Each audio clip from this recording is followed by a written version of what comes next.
this was a good camp spot.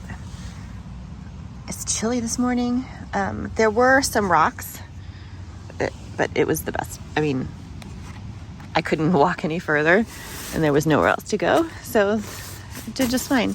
There's this big rock here.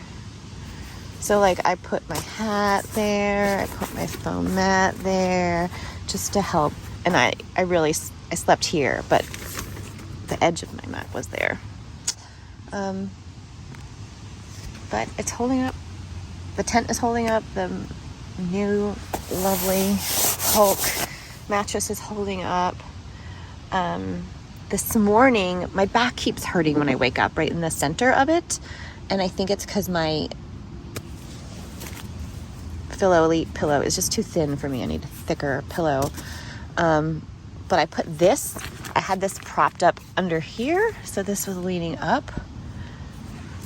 And then I had my pillow on it. And that felt lovely. So I might be doing that tonight just to actually go to sleep. We'll see. I emerged from the green tunnel to this little bitty ray of sunshine to eat my breakfast, which is today a Bobo stuffed chocolate almond butter oat bar, and what I have left of my Strive beef bitlong, which is delicious, and I actually got it at a gas station. I wish it was regenerative grass-fed beef, but otherwise it's ingredients I could eat, so that was cool. With some Ultima electrolyte beverage. It is 9:11. I just packed up my camp and I just started walking a few minutes ago. I am currently in the town of Wind Gap. It was the best descent into a town from a ridge ever.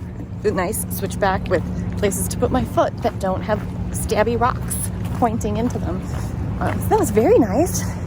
I'm early. The deli opens at 11 and I will be waiting outside of it ready. I thought about like just skipping the deli and just going up the next ridge. It's 9 miles to the shelter. But the lure of vegetables, of salad with meat, like I'm probably gonna get 2 full meals and eat them. I didn't feel well for a couple of days, so I didn't eat as much as I really should have. And then also, it's taken me longer to get through this section. So I have enough food to get through, but just barely. And I feel like the rationing. So I'm excited to get some food. There's also a gas station on the way. I'm probably gonna get a candy bar and a coffee or a Coke.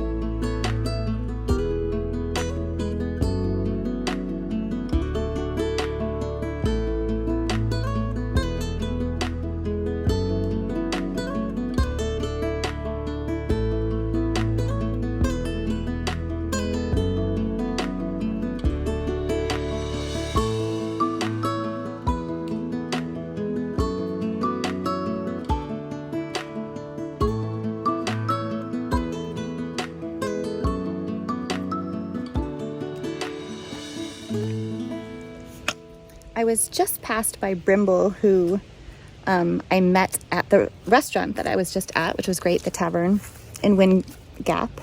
And he's like, "Oh, I thought you would have been at the shelter by now," because I left so much before him. But I have to go so slow on the rocks, and I was in a little bit of these rocks, my feet, I can't take it. Honestly, if the entire trail was like Pennsylvania, I would not do this trail. But everyone says that this is the worst, hardest part. There's other parts where it's mountains that you're really climbing, big elevation gains and drops for the AT, 4,000 foot stuff. But that's completely different than just having the nerves of your feet be poked over and over and over again. Like my feet hurt so much. So I'm like, okay, put on Mumford & Sons and stop being a baby. and we have to move forward. We have to get through this. So let's just accept that there are rocks and place our feet as well as we can to not hurt them and put on some good music. And Mumford & Son for me is always so uplifting. I discovered Mumford & Son right before I got sick and went into the hospital 10 years ago. And it was day 5 of being in the hospital. They'd taken me out of the ICU. I was in the ICU for a little bit, and then I was in the step-down clinic. And then day 5, I was in a regular floor, and I was still in the hospital for another like 10 days. But I knew at that point, I'm like, okay, I look like a monster. I am very sick. I'm in pain. I don't know what the future holds, but I do know I'm going to live through this because I'm on a regular hospital room now, in a regular hospital room. So I'm like, okay, we're going to have hospital bills. Not going to be able to buy anything. But right now I'm going to buy the second Mumford & Son album. And then I told the nurses that I needed to take a shower, even though I was still like hooked up to things, and they moved things around so I could go take a shower. And I was in the shower for the entire album.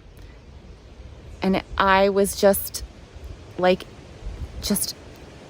enjoying life. I'm going to live. Great music. So Mumford & Son does it for me every time. And I just put Mumford & Son on, and my mood increased and got amazing. And then the trail turned into this beautiful Kush stuff. So I know it's going to turn back into rocks, but I've got something to get me through it, and it's okay. All right, I don't know, 77 something more miles to go. So I ran into Carjack. So the last I saw her, she was at the hostel, and she was deciding if she should wait a little bit longer to see if her shin felt better, or if she should go home and get, medical visits done to see what was going on.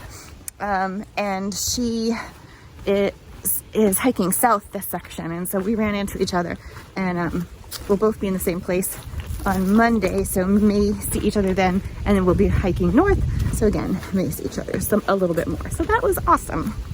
All right, I need to focus on my feet. I'll be back. I found a stowaway on my pack.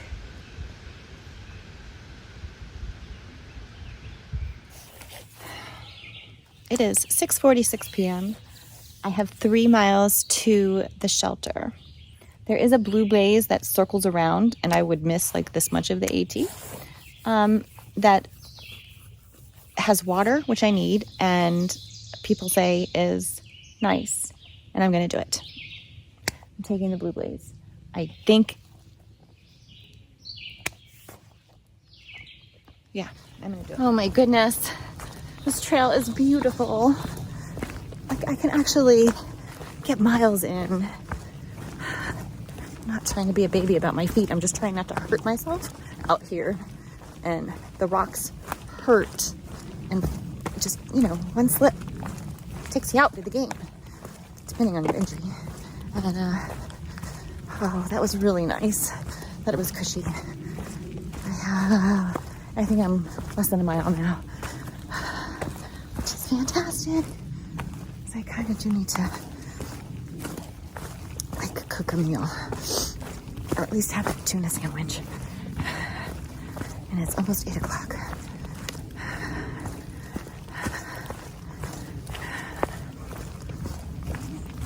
I don't like eating, especially tuna, I feel like, and salmon. But there's things, bears are like, I could use me a sandwich.